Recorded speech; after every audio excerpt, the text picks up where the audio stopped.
फंस गया रे तू ही मनुष्य है। थोड़ी करा कुछ। वो मेरा नाम लिखा हुआ इसमें। ओए पीसी का तेरा चक्कू मार दूंगा पिक्चर जा।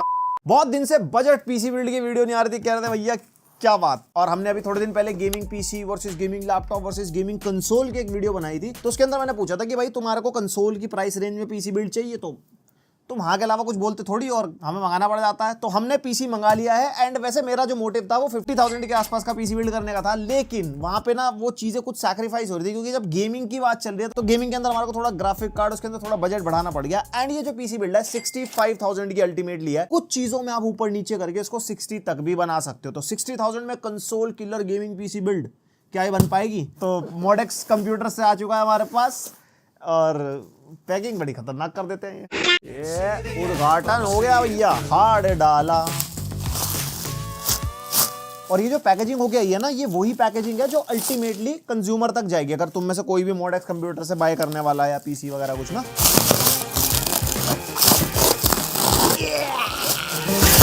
One more packing Shivam Arora CX 200M। अरे भाई 10 मिनट हो गए डब्बे खोलते खोलते, ये डब्बे खत्म नहीं हो रहे हैं। बाली डब्बा पकड़। It was at this moment that he knew. डब्बे आते मुझे लगा चिपके में उसके अंदर। अभी गया था पीसी जमीन पे धड़ाधम, अभी बन जाता कंसोल किलर पीसी किल। भाई ये डब्बे डब्बे डाल रखे उन्होंने जो भी पीसी बिल्ड में इसमें यूज हुआ होगा। ओए उल्टा खोल दिया हमने, जैसे वो कपड़े नहीं उतारते बनियान वैसे उतार दिए। नोटी हो रहा के भाई ये केस ना बाली लग तो सेक्सी रही भाई एकदम, मतलब जैसे छोटी सी है ना कांच। इसका कांच को अरे रुक जा, कांच तो खोलने दे भाई। बटन है क्या कांच खोलने के लिए? कोई खन खन खन आवाज आएगी एकदम से ही। मुझे ऐसा क्यों लग रहा है इसमें कुछ स्लाइडिंग हिसाब है। अभी हो गया था काम, बाली ने पूरा जोर लगा रखा। और इन कैबिनेट के भाई केस कांच बचा के रखना, ये दोबारा से मिलते भी नहीं है। ये देखो हमारा टूट गया था, प्लास्टिक की शीट लगाई है उसके बाद इसके ऊपर। एंड भाई यहाँ पे इन्होंने फुल बढ़िया फॉर्म लगा के दे रखी। ये गेमिंग पीसी बिल्ड है, इसमें ग्राफिक कार्ड कहाँ है? ओ चूना लगा दिया। ओहो एक और डब्बा। मैं सोच रहा हूँ बिना ग्राफिक कार्ड के कैसे गेमिंग होगी।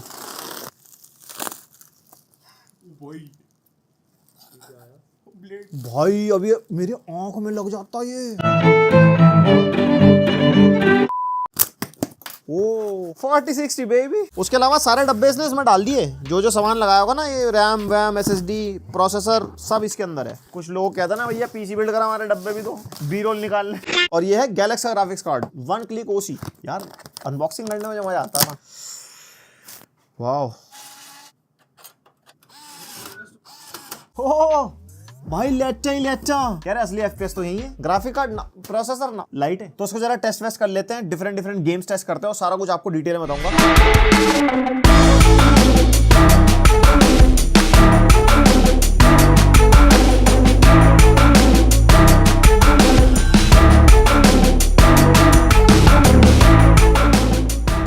तो भाई ये रहा हमारा सुंदर सा छोटा सा गेमिंग पीसी। एंड वीडियो शुरू करने से पहले उद्घाटन बहुत जरूरी है भाई। ये पन्नी हम स्पेशली बचा के, ओ हो सेटिस्फाई। ओह अंदर भी रहेगी पन्नी यार। चलो इसको हम बाद में उतार लेंगे। एंड भाई अगर आप अपने लिए भी ऐसा पीसी चाहते हो तो मॉडेक्स कंप्यूटर से आप भी अपना पीसी मंगा सकते हो। एंड ये कस्टम पीसी बिल्ड भी यहाँ पे आप कर पाओगे। सारे कंपोनेंट्स अपने हिसाब से चूज करके पीसी बिल्ड करो, या फिर आप इनके ऑफलाइन स्टोर पे विजिट कर सकते हो जो आपको दिल्ली नेहरू प्लेस में मिल जाएगा। पैन इंडिया डिलीवरी करते हैं। एंड भाई साथ में कैश ऑन डिलीवरी भी अवेलेबल है। एंड अगर ज्यादा महंगा पीसी बिल्ड आप कर लेते हो तो किडनी की बात भी करके देख लेना, शायद आपका काम बन जाए तो। और पीसी शिप होने के बाद अगर आपको इशू फेस करते हो तो उसके लिए भी आपको ये पूरी सर्विस प्रोवाइड करते हैं। वैसे यूजुअली कोई इशू आता नहीं है क्योंकि जितने भी पीसीज डिलीवर करते हैं वो पूरी बेंचमार्किंग, टेस्टिंग और टेम्परेचर्स वगैरह टेस्ट होते हैं, सारे पोर्ट्स वगैरह टेस्ट होते हैं, तभी आप तक डिलीवर होता है। प्लस आपको प्री इंस्टॉल्ड विंडोज भी इसके अंदर मिलेंगे एंड सारे ड्राइवर्स अपडेट्स आपको प्रॉपर्ली इंस्टॉल्ड मिलेंगे। बस आपको प्लग करना है और अपना गेमिंग शुरू करनी है। एंड अब बात कर लेते हैं इस पीसी के कंपोनेंट्स की। इसके अंदर हमने यूज करा है इंटेल Core i5-12400F प्रोसेसर, जो हमारा 6 कोर्स 12 थ्रेड्स वाला प्रोसेसर है। एंड 6 के 6 कोर्स जो है वो P कोर्स ही है, E कोर्स वाला कोई सीन नहीं है। एंड ये प्रोसेसर आज की रेट में 9300 रुपीज के आसपास चल रहा है जिस दिन हम ये वीडियो बना रहे हैं। आगे पीछे प्राइसेस ऊपर नीचे हो सकते हैं, सारे लिंक में वैसे दे दूंगा डिस्क्रिप्शन में, आप जाके चेकआउट कर सकते हो। एंड ये प्रोसेसर यूज करने का सबसे बड़ा रीजन है कि हमारे को पीसी एक तो बजट रेंज में रखना था, कंसोल वाले जो प्राइस रेंज होती है उसमें रखना था। एंड ये प्रोसेसर गेमिंग के लिए बहुत ही सही चॉइस है। अभी आपको गेमिंग की परफॉर्मेंस दिखाऊंगा तो आपको काफी आइडिया हो जाएगा उससे। और इस प्रोसेसर के साथ हमने एयर कूलर यूज करा है, एंटेक का A400i RGB वाला एयर कूलर है। वैसे इसके साथ स्टॉक कूलर भी आप चला सकते हो, बट हमारे को जैसे कि गेमिंग पीसी बिल्ड करनी थी ना, तो हमारे को कूलिंग का थोड़ा ज्यादा ध्यान रखना था। एंड इसके टेम्परेचर इस कूलर के साथ काफी सही मैनेज रह रहे हैं, वो भी आपको आगे दिखाता हूं। और ये कूलर आपको 1600 के आसपास मिल जाएगा। और भाई गेमिंग पीसी बिल्ड है, 16 GB रैम भाई कम से कम है, उससे ऊपर हो जाए तो सोने पे सुहागा है। हमने इसके अंदर 16 GB DDR4 रैम यूज करी है, 3200 मेगाहर्ट्ज क्लॉक स्पीड वाली, 8 GB की 2 स्टिक यूज करी है। एंड डुअल चैनल में ही रैम अच्छी होती है अगर आप एक गेमिंग पीसी बिल्ड कर रहे हो। और ये रैम्स आज की डेट में 37-3800 के आसपास आपको मिल जाएंगी। एंड जो मदरबोर्ड है MSI का Pro B760M DDR4 हमने यूज करा है, जो 9200 के आसपास आपको मिल जाएगा। एंड B सीरीज का मदरबोर्ड भी भाई आप कम से कम यूज करना। एक वैसे H सीरीज के मदरबोर्ड भी आते हैं सस्ती रेंज में, अगर आप i3 वगैरह की पीसी बिल्ड कर रहे हो ना, जो ऑब्वियसली गेमिंग के लिए नहीं होगी, अगर आप अच्छी गेमिंग करना चाहते हो। एंड इस वाले मदरबोर्ड के अंदर कोई भी हमारे को वाईफाई नहीं मिलेगा एंड टाइप सी पोर्ट नहीं मिलेगा, क्योंकि पैसे कम दे रहे हैं तो कहीं ना कहीं चीजें ऊपर नीचे हो जाती है। बाकी आपको मदरबोर्ड कैसे चूज करना है, डिफरेंट मदरबोर्ड्स में क्या क्या बेनिफिट मिलते हैं, कौन सा मदरबोर्ड कैसा होता है, कि इस पीसी बिल्ड के लिए कैसा मदरबोर्ड आपको लेना चाहिए, इस पे हमने डेडिकेटेड वीडियो बना रखी है। अब ये वीडियो जाके चेकआउट करो, आपको मदरबोर्ड्स के बारे में काफी नॉलेज मिल जाएगी। और वाईफाई के लिए ऐसी कोई दिक्कत नहीं है, आप सस्ते वाली डोंगल ले सकते हो, 500 रुपए के आसपास आ जाती है, जिसमें आपका ठीक ठाक इंटरनेट चल जाता है। अगर आपको भाई ई स्पोर्ट्स वगैरह खेलना सब कुछ है तो आप लैन केबल भी कनेक्ट कर सकते हो इस पीसी में। एंड भाई गेमिंग पीसी बिल्ड कर रहे हैं तो भाई ग्राफिक कार्ड बहुत मैटर करता है। हमने यूज करा है गैलेक्स का RTX 4060, जो हमारा 8 GB VRAM वाला ग्राफिक्स कार्ड है। इसकी टेक्निकल स्पेसिफिकेशन स्क्रीन पर डाल दूंगा अगर आपको देखनी हो, वरना ऑनलाइन भी सर्च कर सकते हो। एंड ये वाला जो ग्राफिक्स कार्ड है 27,000 के आसपास का चल रहा है आज की रेट में। एंड इसी के साथ में AMD का RX 7600 भी आता है 8 GB VRAM के साथ ही, तो वो हमने यूज नहीं करा, क्योंकि देखो उसके अंदर FSR तो चली जाएगा, फ्रेम जनरेशन भी आ गया FSR के साथ। एंड जो हमारे को फ्रेम जनरेशन मिलती है Nvidia कार्ड के साथ, भाई उसका कोई तोड़ नहीं है। एंड साथ में रेगुलर अपडेट्स मिलते हैं। एंड इनका जो सॉफ्टवेयर सपोर्ट है वो बहुत अच्छा है, अगर आप प्रोडक्टिव टास्क वगैरह करते हो। AMD के कंपैरिजन में Nvidia भाई अभी भी बहुत बहुत बहुत आगे है, तो हमने इसलिए 4060 यूज करा। प्लस साथ में Nvidia के अपने बहुत सारे फीचर्स है, जैसे ब्रॉडकास्ट का फीचर है, और भी बहुत सारी चीजें जो Nvidia कार्ड के साथ आपको बेनिफिट मिलेगा ही। एंड जो हमने स्टोरेज यूज करी है वो यूज करी है किंगस्टन की NV2 1 TB की M.2 वाली Gen 4 SSD। Gaming PC build कर रहे हो और कंसोल किलर वाला, तो भाई 1 TB देखो कम से कम चाहिए आज की डेट में। भाई गेम्स के साइज देखो ना, 120-130 GB तो भाई आराम से है। यहाँ पे आप चाहो तो पैसे बचा सकते हो, अगर इनिशियली आपको ज्यादा पैसे नहीं लगाने स्टोरेज में, तो 512 GB की SSD ले लो आप, साथ में एक हार्ड ड्राइव भी ले सकते हो, तो आपके थोड़े से पैसे बच जाएंगे। बाकी मैं आपको रेकमेंड करूंगा 1 TB की ही आप SSD लगाना। और जो पावर सप्लाई है हमारी पीसी बिल्ड के हिसाब से 550 वॉट भाई इनफ है। एंटेक की CSK 550W 80+ ब्रॉन्ज वाली पावर सप्लाई हमने इसके अंदर यूज करी है। एंड ये जो 80+ ब्रॉन्ज है, जो सर्टिफिकेशन होती है, ये सब क्या होता है, पावर सप्लाई कैसे चूज करनी है, क्या क्या होता है पावर सप्लाई में, इसके ऊपर भी हमने डेडिकेटेड वीडियो बना रखी है, आप ये वाली वीडियो भी देख सकते हो। उसके बाद आती है भाई कैबिनेट। अब कंसोल अगर आप लेते हो तो कुछ इतने साइज का PS5 मिलता है, और अगर Xbox भी लोगे तो उससे थोड़ा छोटा मिलेगा, लेकिन काफी चौड़ा और मोटा Xbox Series X मिलता है, तो उसके हिसाब से हमने छोटी पीसी बिल्ड बनाई है। अगर इसके साथ साथ अगर आप कंपैरिजन भी करो तो साइज कुछ इतना आपको मिल जाएगा, जो कि सेम साइज पड़ रहा है। एंड वैसे गेमिंग पीसी बिल्ड ना इससे छोटे कैबिनेट्स में आप कर सकते हो, लेकिन उसके अंदर ना खर्चा ज्यादा आता है। यहाँ पे मामला उल्टा है, जितना छोटा उतना महंगा, रिवर्स साइज मैटर्स।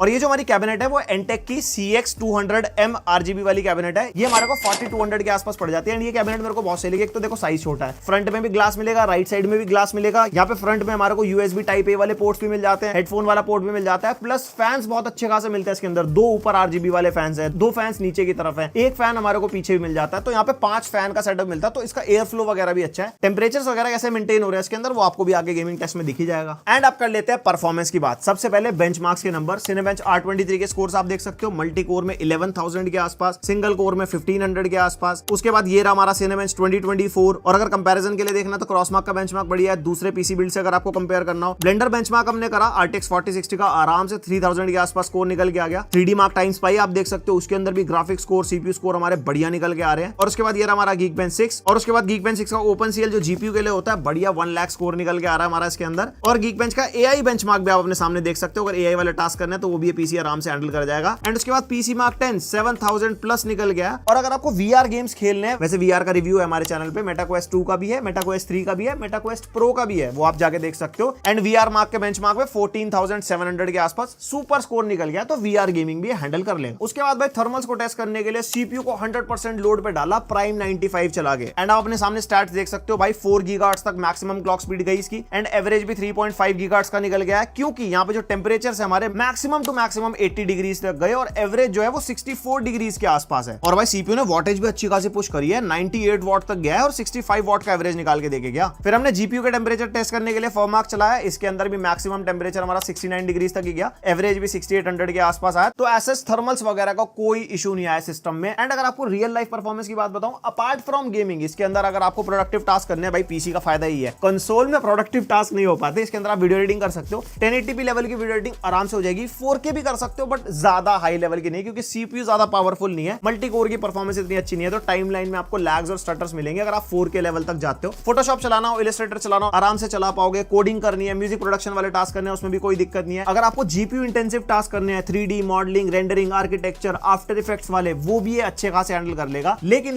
यहाँ पे जो जीपीयू इंटेंसिव टास्क होते हैं ना, जितने भी सारे सॉफ्टवेयर होते हैं, उसके अंदर हमारा सीपीयू का भी इक्वली बहुत रोल होता है एंड सीपीयू इसका इतना पावरफुल नहीं है, तो कहीं ना कहीं आपको कॉम्प्रोमाइजेस करने पड़ेंगे। एंड मैं हमेशा बोलता हूं जो ये प्रोडक्टिव टास्क होते हैं ना, ये बहुत ज्यादा सब्जेक्टिव होते हैं। आप कैसे प्रोजेक्ट पे काम कर रहे हो, फिर चाहे आपकी वीडियो एडिटिंग है, फिर चाहे आपका फोटोशॉप हो गया, या आप आफ्टर इफेक्ट्स क्यों ना चला रहे हो, वहां पे आपकी टाइमलाइन कैसी है, किस टाइप का आपका प्रोजेक्ट है, उस पे आपका सीपीयू जीपीयू बहुत वेरी करेगा। तो मतलब कुछ लोगों के लिए तो भाई 4 लाख वाला पीसी भी कम पड़ जाता है, भाई लोग गेम डेवलपमेंट करते हैं, कुछ कहते हैं भैया हमारा तो 60,000 वाले बढ़िया काम चल रहा है, तो वो कैसा काम कर रहे हैं उनके काम पे डिपेंड करता है। और भाई गेमिंग पीसी बिल्ड आपने करा, आपके माइंड में आ रहा होगा भैया अगर स्ट्रीमिंग वगैरह करनी हो, तो मैं कहूंगा भाई 1080p वाली स्ट्रीमिंग आप इस पर आराम से कर लोगे, क्योंकि सीपीयू अच्छा खासा है अगर आपको ओबीएस वगैरह चलाना है, एंड जीपीयू भी अच्छी खासी वीरैम के साथ आता है, आपका साइड बाय साइड वो स्ट्रीमिंग का सॉफ्टवेयर और गेमिंग दोनों हैंडल कर लेगा। बट फिर वही आपके गेमिंग के एफपीएस थोड़े ड्रॉप हो जाते हैं रॉ परफॉर्मेंस में, और स्ट्रीमिंग के साथ गेमिंग करने में थोड़ा बहुत फर्क आता है, बट यस इस पे आप स्ट्रीमिंग गेमिंग वाली कर पाओगे, जो डेफिनेटली कंसोल पे नहीं कर पाएंगे। मतलब कंसोल पे भी करने का तरीका है, लेकिन जो प्रोफेशनल लाइव स्ट्रीम होती है ना भाई, वो ओबीएस के बिना नहीं होती। जो भी लोग कंसोल वाली लाइव स्ट्रीम करते हैं ना, वो एक सेपरेट पीसी साथ में रखते हैं जिसपे उनकी स्ट्रीम चल रही होती है। इसके बारे में हमने बहुत सारी वीडियोस बना रखी है, आप चाहो तो वो भी देख सकते हो। एंड भाई अब आता है मेन टेस्ट, अब करते हैं इस पे गेम टेस्ट। यहाँ पे 1440p पे हमने सारे गेम टेस्ट करे, क्योंकि 4060 ना 1440p पे अच्छे खासे गेम्स चलवा देता है। और मैंने 1440p पे क्यों टेस्ट करा, क्योंकि अगर आप PS5 भी लेते हो ना और 60 FPS पे आप गेमिंग करते हो, तो वो ज्यादातर गेम्स 1440p पे ही चलाता है, 4K पे अपस्केल हो रहे होते हैं, और अपस्केलिंग तो हमारे को पीसी पे वैसे मिल जाती है। Even on Xbox Series X उसके अंदर हमारे को नेटिव 4K 60 का कुछ गेम्स में सपोर्ट मिलता है, लेकिन उसके अंदर भी ज्यादातर गेम्स 1440p पे शिफ्ट हो जाते हैं ज्यादा बेटर फ्रेम रेट के लिए। लेकिन पीसी के अंदर फ्रेम रेट की कोई लिमिट नहीं है, तो आप जरा गेम टेस्ट देखो, आपको काफी अंदाजा हो जाएगा। एंड गेमिंग में ओहो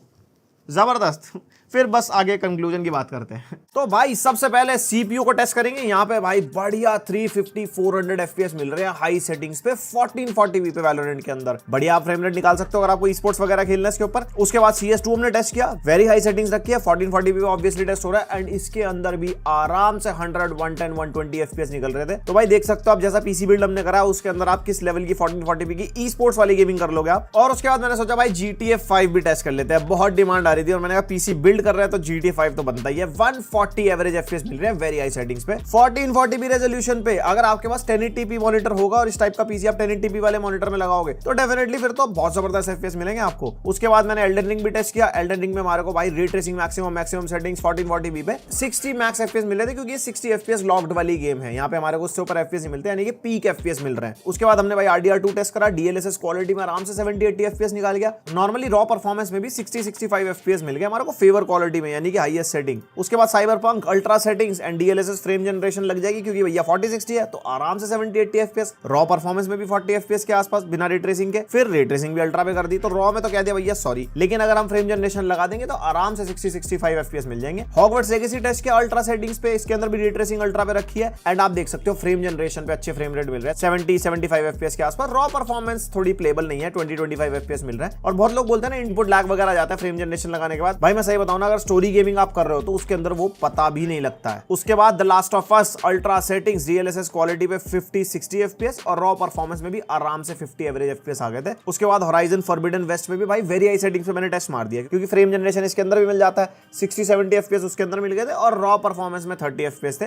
जो कि प्लेबल नहीं होते ऑब्वियसली। उसके बाद गोस्ट ऑफ सुशिमा 50-60-70 एफपीएस के आसपास मिल रहे हैं दोनों सिनेरियोज में, एंड फ्रेम जनरेशन इसके अंदर मिलता है तो थोड़े ज्यादा एफपीएस मिल रहा है। उसके बाद हमने भाई ब्लैक मिथ वुकोंग टेस्ट किया एंड सिनेमैटिक रखा, सिनेमैटिक मैक्सिमम है इसके अंदर, और DLSS फ्रेम जनरेशन को हमने क्वालिटी पे रखा था, एंड उसके अंदर आराम से 60-70 एफपीएस निकल गया फ्रेम जनरेशन लगा के, और रॉ परफॉर्मेंस में 30-35 एफपीएस है। बाकी आप सेटिंग थोड़ी बहुत ट्वीक करोगे, अगर आपको फ्रेम जनरेशन नहीं लगाना तो भाई मतलब खेल सकते हो आप 1440p पे गेम। फिर हमने हेलब्लेड 2 टेस्ट किया। पहले मुझे उम्मीद नहीं थी गेम चलेगा हाई सेटिंग्स पे, बट भाई इस पीसी बिल्ड के अंदर आराम से हाई सेटिंग्स पे फ्रेम जनरेशन लगा के 70 प्लस FPS लेके चला गया भाई। ये फायदा है देखो 4000 सीरीज का, फ्रेम जनरेशन आजकल सारे गेम्स में मिल ही जाता है हमारे को। फिर हमने एलन वेक 2 टेस्ट किया, इसके अंदर भी फ्रेम जनरेशन मिलता है, फुल हाईएस्ट सेटिंग होती है, आराम से 80 FPS तक खींच जा रहा था भाई ये फ्रेम जनरेशन लगाने के बाद। एंड रॉ परफॉर्मेंस में भी 30-35 है, अगर आप चाहो तो थोड़ी सेटिंग्स डाउन करके रॉ परफॉर्मेंस में भी खेल पाओगे। देन हमने एलन वेक 2 में रे ट्रेसिंग को भी वेरी हाई पे रखा, तब जाके जीपीयू की जान निकली कि भैया मेरा गला घुट रहा है, अब जरा रहने दो। तो अगर आप इस जीपीयू पे रे ट्रेसिंग को वेरी हाई अल्ट्रा सिनेरियोस पे डाल के लेटेस्ट गेम्स खेलोगे तो डेफिनेटली आपको या तो सेटिंग्स को डाउन करना पड़ेगा, या फिर रे ट्रेसिंग की सेटिंग्स को डाउन करना पड़ेगा, या रेजोल्यूशन आप चेंज कर लो, मतलब आप अपने हिसाब से ट्वीक कर सकते हो। ये वाला पीसी भाई 1440p गेमिंग के लिए आराम से कैपेबल है। एंड ओवरऑल गेमिंग की परफॉर्मेंस को देख के मैं कंक्लूड कर सकता हूं कि भाई ये कंसोल किलर गेमिंग पीसी है। अच्छे फ्रेम रेट पे आपको सारे AAA टाइटल खिलवा देगा अभी भी, और आने वाले टाइम के AAA टाइटल आराम से आप खेल पाओगे। बाकी GTA 6 चलेगा नहीं चलेगा उसके लिए तो भैया जब तक उसकी मिनिमम सिस्टम रिक्वायरमेंट रिलीज नहीं होती तब तक कुछ कह नहीं पाएंगे। बाकी आपके क्या थॉट्स है गेमिंग के बारे में, मेरे को कमेंट करके बताओ। तो ये हो गया भैया पूरा रिव्यू हमारा console killer gaming PC build का। गेमिंग परफॉर्मेंस आपने देख ली भाई, जबरदस्त परफॉर्म कर रहा है। एंड अगर साइड बाय साइड कंसोल से कंपेयर करना है तो 50,000 में Xbox आता है, 50,000 में आपका PS5 आता है, एंड ये हमारे को 60-65,000 के आसपास पड़ेगा, लेकिन काफी ज्यादा बेटर चीजें ऑफर करता है। कंसोल में प्रोडक्टिव टास्क नहीं होते, वो आप इसमें कर सकते हो। कंसोल के अंदर आपको डेडिकेटेड लाइव स्ट्रीमिंग कुछ नहीं हो सकती, वो आप इसमें कर सकते हो। इसके अंदर फ्रेम रेट की लिमिट नहीं है, ई स्पोर्ट्स टाइटल्स आप खेल सकते हो, बहुत सारी चीजों का बेनिफिट आपको मिलेगा। इवन मल्टीपल रेजोल्यूशन पे मल्टीपल फ्रेम रेट्स के ऑप्शन आपको मिल जाएंगे भाई, कम सेटिंग्स कर ली, कम रेजोल्यूशन कर लिया, कुछ कर लिया, जो आपको कंसोल पे नहीं मिलता। वहां पे जो भाई सेट है इतने फ्रेम रेट पे चलेगा तो इतने पे चलेगा, इसके अंदर ऐसा नहीं है। वैसे कंसोल पीसी और लैपटॉप का जो हमने कंपैरिजन वीडियो बनाया था वो वीडियो देखना, बहुत सारे ऐसे पॉइंटर्स हैं जहां पे पीसी जीत जाता है, बहुत सारे ऐसे पॉइंटर्स हैं जहां पे कंसोल जीत जाता है, बहुत सारी ऐसी चीजें। एक बार आप वो वीडियो भी देख लेना, उसके बाद आप अच्छी बाइंग चॉइस बना पाओगे। अगर गेमिंग के लिए आप कोई डिवाइस देख रहे हो, मैं गेमिंग के हिसाब से ज्यादा बोल रहा हूं क्योंकि